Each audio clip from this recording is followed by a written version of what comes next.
Good morning class 12 के लिए D block के लिए हम आपको लेक्चर नंबर 3 दे रहे। फर्स्ट 2 लेक्चर्स में आपने डी ब्लॉक के प्रॉपर्टीज़ के बारे में स्टडी किया और आज हम आपको क्लास नंबर 3 में डी ब्लॉक का 3 पॉइंट्स बताकर दे रहे।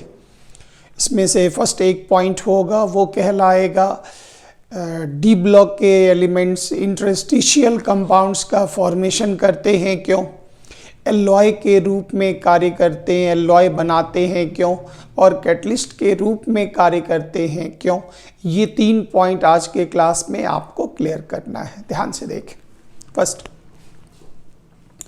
ये क्वेश्चन आपको मिला डी ब्लॉक के ज़्यादातर एलिमेंट जो हैं वो एलिमेंट आपको इंटरस्टिशियल कंपाउंड का फॉर्मेशन करते हैं।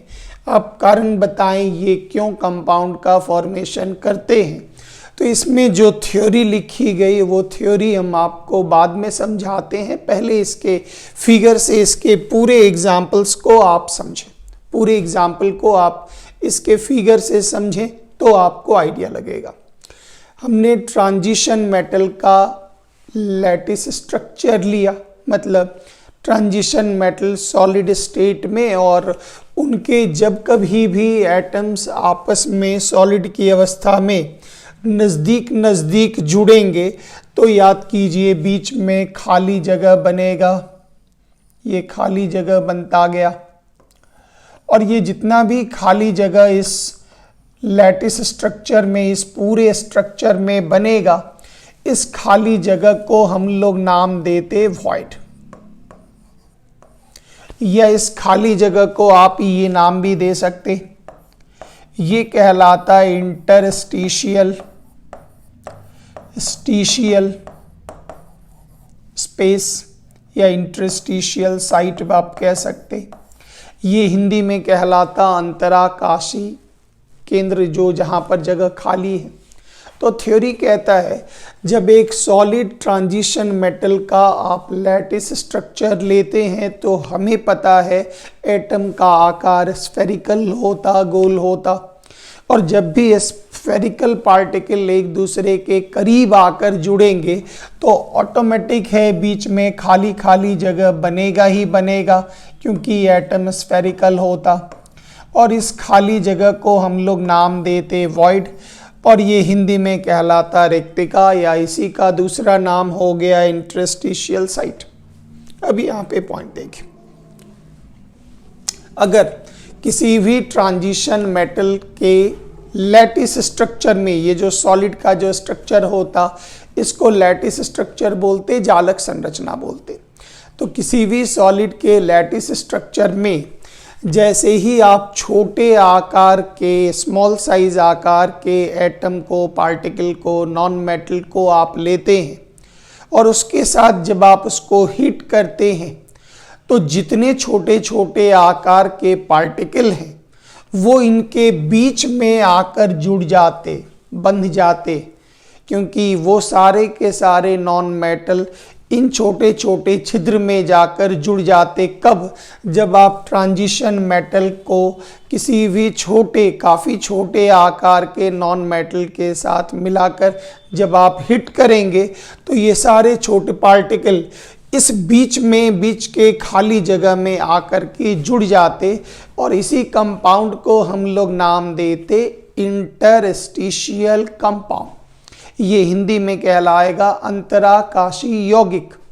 तो आपसे क्वेश्चन ये पूछा गया जो why transition metals form interstitial compound. अब आप थ्योरी पर आइए, बैक चलते हैं।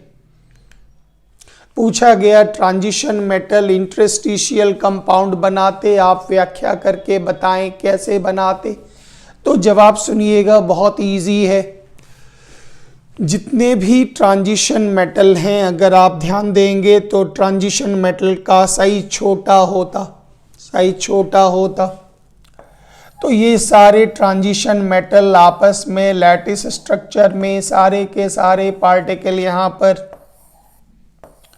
ये पूरे सॉलिड अवस्था में जुड़ते चले गए। बीच का खाली जगह जो हो गया वो हो गया पार्टिकल के लिए बीच का खाली जगह। तो जब इस छिद्र में, इस खाली जगह में नॉन मेटल आकर जुड़ते चले जाते, नॉन मेटल आकर जुड़ते चले जाते, तो जिस कंपाउंड का निर्माण होता उसको नाम देते इंटरस्टिशियल कंपाउंड। इनका स्मॉल साइज होने के कारण ये पार्टिकल बहुत आसानी से अट्रैक्टेड होते, न्यूक्लियस से जुड़े होते। डिस्टेंस भी कम होता क्योंकि साइज छोटा है। न्यूक्लियर चार्ज ज़्यादा होने के कारण इस पार्टिकल की पकड़ भी अलग अलग न्यूक्लियस से बहुत मजबूत हो जाती, जिसके कारण वो आराम से इस बीच के खाली जगह में, वॉइड में आसानी से ये जुड़ पाता। This is the theory. अब इसी के अंतर्गत याद कीजिए, इंटरस्टिशियल कंपाउंड वह कंपाउंड है जिसमें किसी भी सॉलिड के लैटिस स्ट्रक्चर में, ट्रांजिशन मेटल के लैटिस स्ट्रक्चर में छोटे छोटे आकार के नॉन मेटल एकोमोडेट कर जाते, उसी को हम लोग नाम देते इंटरस्टिशियल कंपाउंड। नेक्स्ट आइए। अब स्वाभाविक है बीच के खाली जगह में छोटे छोटे पार्टिकल भर गए, इसका सीधा मतलब ये निकला जो ये काफ़ी हार्ड होंगे, काफ़ी ज़्यादा हार्ड होंगे।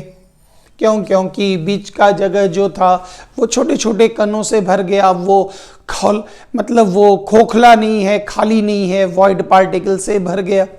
नतीजा ये है पकड़ मजबूत होने के कारण उनका मेल्टिंग पॉइंट का जो वैल्यू होगा, जिस टेम्परेचर पर आप उसको पिघलाएंगे, वो वैल्यू भी आपका हाई हो जाएगा। ये कुछ केमिकली वो इनर्ट हो जाएंगे क्योंकि उतनी आसानी से उसके सारे इलेक्ट्रॉन बॉन्ड बनाने में पार्टिसिपेट कर गए, ज़्यादा से ज़्यादा इलेक्ट्रॉन, तो वो केमिकली उतना आसानी से रिएक्ट नहीं करेगा। Plus non stoichiometric in nature, मतलब केटायन और एनायन का जो रेशियो होगा वो आइडेंटिकल नहीं मिलेगा। इसमें metallic behaviour as it is होगा, मतलब जो मेटल का कंडक्टर वगैरह का जो गुण होता है चालक का, वो इस पर कोई प्रभाव नहीं डालेगा। This is the theory. अब यहाँ पर ये एग्जाम्पल आपको बता दिए सॉलिड का लैटिस स्ट्रक्चर। उस सॉलिड के लैटिस स्ट्रक्चर में छोटे छोटे आकार के नॉन मेटल को मिलाकर हिट करके पिघलाने के बाद वो खुद ब खुद एकोमोडेट कर जाता। हम उसको बीच में पुश करके नहीं करते, मेल्ट करिएगा, हिट करिएगा और फिर छोटे आकार के पार्टिकल जब धीरे धीरे ठंडा करेंगे तो वो बीच में स्वतः आ जाते, और इसी कंपाउंड को हम लोग नाम देंगे इंटरस्टिशियल कंपाउंड। तो ये हो गया एक पार्ट जो आप इसमें कवर कर चुके। अगला एक पॉइंट आइए, ट्रांजिशन मेटल एलॉय का निर्माण करते हैं। तो what do you mean by alloy? Alloy मिश्र धातु से आप क्या समझते हैं? तो गौर से इसका पॉइंट देखिएगा। आप जानते हैं हमने एक मेटल लिया, मेटल 1, उस मेटल के साथ हमने डिफिनिट अमाउंट में, डिफिनिट मात्रा में मेटल 2 भी लिया। एलॉय बनने में मैक्सिमम तो मेटल ही भाग लेते, दूसरे एलिमेंट भी भाग लेते हैं एलॉय के निर्माण में, लेकिन ज़्यादातर जो एलॉय फॉर्मेशन करता वो डिफरेंट मेटल के कारण करता। तो ये हो गए डिफरेंट मेटल्स। तो जब डिफरेंट मेटल आपस में कंबाइन करते हैं, और इनके लिए हम क्या करते, जरा ये पूरा पॉइंट आप देख लेंगे। तो डिफरेंट मेटल्स को एक निश्चित अनुपात में, डिफिनिट प्रपोर्शंस में आप मिक्स करते और उनको हीट करते। हिट करने के बाद वो मेल्ट हो जाता, दोनों का दोनों मेल्ट हो जाता, और मेल्ट हो जाने के बाद जब आप धीरे धीरे उसको कूल करिएगा तो एक के लैटिस स्ट्रक्चर में, एक की संरचना में दूसरा मेटल सब्स्टिट्यूट हो जाता। एक के मेटल के लैटिस स्ट्रक्चर में, संरचना में दूसरा मेटल दाखिल हो जाता। इसी को हम लोग नाम देते एलॉय। थ्योरी बाद में, जरा पहले हम आपको थोड़ा एग्जाम्पल बता दें, ध्यान से देखिए, उसके बाद थ्योरी पर वापस चलते हैं। जैसे हमने लिया एक मेटल का लैटिस स्ट्रक्चर, ये एक मेटल है, दूसरा मेटल हमने ये लिया, दोनों को डेफिनिट प्रपोर्शन 60-30, 70, 60-40, 70-30, 90-10 ऐसे कर करके डेफिनिट प्रपोर्शंस में लिया जाता। और जब इन दोनों मेटल को हिट किया जाता, कंबाइन किया जाता, ये मेल्ट हो जाते, फिर जब उनको आप सॉलिडिफाई करिएगा तो एक के लैटिस स्ट्रक्चर में दूसरे मेटल सब्स्टिट्यूट हो जाते, मतलब एक के लैटिस स्ट्रक्चर में दूसरे मेटल रैंडमली आ जाते, यहाँ वहाँ से दाखिल हो जाते, और इसी को हम लोग क्या नाम देते, एलॉय। तो यहाँ पर बन गया what do you mean by alloy. तो याद रखिएगा, alloy is a solid solution या होमोजेनस सॉलिड सॉल्यूशन जिसमें एक मेटल के लैटिस स्ट्रक्चर में दूसरा मेटल सब्स्टिट्यूट होता, दाखिल होता, उसी को हम लोग नाम देते एलॉय। अब जैसे इसको आप इस तरह से समझ लीजिए, जो एक 4 व्हीलर है उसका कोई एक चक्का पंचर हो गया तो आप उसको हटाकर आप स्टेपनी लगाते हैं, और स्टेपनी का जो साइज होता है वो दूसरे अन्य चक्कों से, अन्य व्हील से मैच करना चाहिए। तो एलॉय बनाने के लिए सबसे इम्पॉर्टेंट शर्तें ये हैं, जो भी मेटल जो एलॉय का फॉर्मेशन करेगा, हमेशा याद रखिएगा उसके अंतर्गत almost similar size of transition metal ions, मतलब जिन मेटल को मिलाकर आप एलॉय बनाने की कोशिश कर रहे, उन मेटल का साइज जितना क्लोज होगा तो एलॉय बनाना उतना इजी होगा, और वो एक मेटल को दूसरा मेटल आसानी से सब्स्टिट्यूट कर देता, हटा देता है। This is very important. इसमें हाई आयनिक चार्ज के कारण उनकी पकड़, उनकी बॉन्डिंग बहुत मजबूत होती, उनमें खाली ऑर्बिटल्स भी होता, अनपेयर्ड इलेक्ट्रॉन भी होता, जिसके कारण डिफरेंट मेटल्स एक दूसरे को आसानी से होल्ड कर पाते, पकड़ पाते। Presence of vacant D orbital for bond formation. D block के जितने भी प्रश्न होते हैं रीजनिंग क्वेश्चंस, उनको आप पॉइंट वाइज लिखेंगे और पॉइंट वाइज याद करेंगे, ताकि फुल स्कोर 1 मार्क्स का क्वेश्चन होता, फुल मार्क्स आपको मिल जाया करेगा। फिर नेक्स्ट आइए, एक किसी भी मेटल के लैटिस स्ट्रक्चर में जब एक मेटल को हटाकर दूसरा मेटल उसकी जगह पर दाखिल होता, कंप्लीट नहीं, रैंडमली दाखिल होता चला जाता, उसी को हम लोग नाम देते एलॉय। और एलॉय के लिए जो सबसे इम्पॉर्टेंट शर्तें थी वो ये, मेटल के साइज में सिमिलरिटी। तो अगला पॉइंट जैसे ही आपको मिलेगा, जो ट्रांजिशन मेटल्स में रेडियस का ट्रेंड, ट्रांजिशन मेटल्स में रेडियस का ट्रेंड, तो आप ये निकाल पाएंगे जब ये साइज ±15% होता, मतलब एक मेटल का आकार, आयन का आकार दूसरे के आकार से 15% ज़्यादा या 15% कम हो, तो ऐसी हालत में आसानी से मेटल सब्स्टिट्यूट करके एलॉय का फॉर्मेशन करते हैं। बहुत बड़ा साइज में डिफरेंस होने के बाद ये एलॉय फॉर्मेशन नहीं हो पाता। तो इस कंडीशंस को सब लोग याद रखेंगे एलॉय फॉर्मेशन के लिए, और ये फिगर तो हमने आपको पहले ही बता दिया। तो यहाँ थ्योरी मिला, जो ट्रांजिशन मेटल्स ज़्यादातर एलॉय फॉर्मेशन करते, क्यों? First and major point, major line होगा, इसके जितने भी पार्टिकल हैं जो आयंस हैं उनके साइज में क्लोजनेस है, सिमिलरिटी है, वो एक दूसरे को सब्स्टिट्यूट कर सकते, तुम हट जा तुम्हारे बदले हम आ जाते हैं, इस कारण से वो एलॉय का फॉर्मेशन करते हैं। ये एलॉय का फॉर्मेशन हुआ। अब यहाँ पर आपसे एक बहुत अच्छा और लास्ट क्वेश्चन ये मिला, आप ये बताएं, जो जितने भी ट्रांजिशन मेटल्स हैं या उनके एलॉय हैं या उनके कंपाउंड्स हैं, वो ज़्यादातर कैटलिस्ट के रूप में कार्य करते, कैटलिस्ट के रूप में फंक्शन करते, क्यों? तो यहाँ पर एक बहुत इंपॉर्टेंट पॉइंट है, रीजनिंग क्वेश्चंस में आता, और ये सब 1-1 मार्क्स का क्वेश्चन आता, 2-2 पॉइंट आपको मिलेगा, पीडीएफ भेज देंगे, आप एक बार आसानी से रीडिंग मार लेंगे। नेक्स्ट आई, जितने भी ट्रांजिशन मेटल्स हैं वो वेरिएबल ऑक्सीडेशन स्टेट दिखाते हैं। वेरिएबल मतलब बदलने वाली ऑक्सीकरण अवस्था दिखाते हैं, अस-इक वगैरह दिखाते हैं।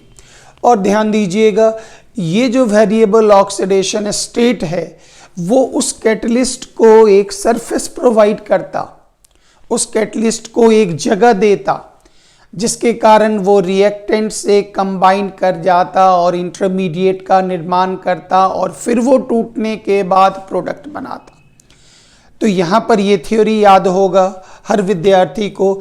हर एक रिएक्शन को रिएक्टेंट से प्रोडक्ट में कन्वर्ट करने के लिए एनर्जी चाहिए, केमिकल काइनेटिक्स याद होगा, एक्टिवेशन एनर्जी। तो ये जो ट्रांजिशन मेटल या उनके कंपाउंड और एलॉय हैं, ये उस रिएक्टेंट से कंबाइन करने के बाद एक ऐसा पदार्थ बना देते जिसका एक्टिवेशन एनर्जी लो हो जाता, और एक्टिवेशन एनर्जी लो होने के कारण ज़्यादा से ज़्यादा रिएक्टेंट प्रोडक्ट में कन्वर्ट हो जाता। इसी कारण से रेट ऑफ रिएक्शन फास्ट हो जाता और ये कैटलिस्ट के रूप में कार्य करते हैं। इसको फिर से हमको ये पूरी बात समझाने दें, और सरफेस केमिस्ट्री में जब आप कैटलिस्ट की भूमिका को पढ़ लेंगे तब आप इन चीज़ों को बहुत आसानी से मैच कर पाएंगे। अब यहाँ पे कहता है ट्रांजिशन मेटल जो है वो रिएक्टेंट के साथ कंबाइन करने के बाद एक इंटरमीडिएट पदार्थ बनाता, और ये वो पदार्थ बनाता जिसकी एक्टिवेशन एनर्जी का मान नॉर्मल रिएक्शन के एक्टिवेशन एनर्जी के मान से कम हो जाता, जिसके कारण वो आसानी से प्रोडक्ट में बदल जाता और रेट ऑफ रिएक्शन का मान फास्ट हो जाता। This is the theory. इस चीज़ को आप यहाँ पर एडजॉर्प्शन थ्योरी ये कहता है, क्योंकि इसमें थ्योरी ये है जो जैसे वेरिएबल वैलेंसी, ढेर सारी वैलेंसी दिखाता। तो कुछ वैलेंसी ऐसी है जो बहुत स्टेबल है, कुछ वैलेंसी ऐसी है जो कम स्टेबल है। तो ये एक सरफेस दे देता, जिस सतह दे देता जिस पर रिएक्टेंट के मॉलिक्यूल एड्जॉर्ब हो जाते, उनका आपस का जो बॉन्डिंग है वो थोड़ा वीक होता, और फिर वो दूसरे रिएक्टेंट से कंबाइन करके प्रोडक्ट में कन्वर्ट हो जाते। तो ये एडजॉर्प्शन थ्योरी पर भी आधारित है।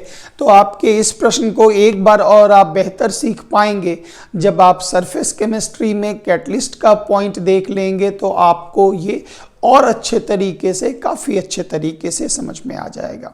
तो अभी हमने आपको डी और एफ ब्लॉक के लिए 3 पॉइंट बताया।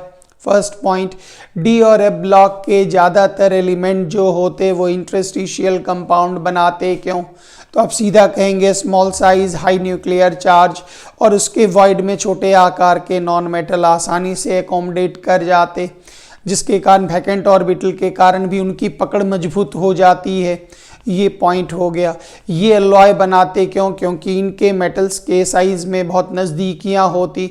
हम कुछ पीडीएफ में एलॉय का नाम जैसे ब्रास, ब्रोंज वगैरह, मिस्क मेटल वगैरह डाल देंगे, वो ज़रूर याद रखेंगे। ऑब्जेक्टिव क्वेश्चन के लिए 1 मार्क्स में आता।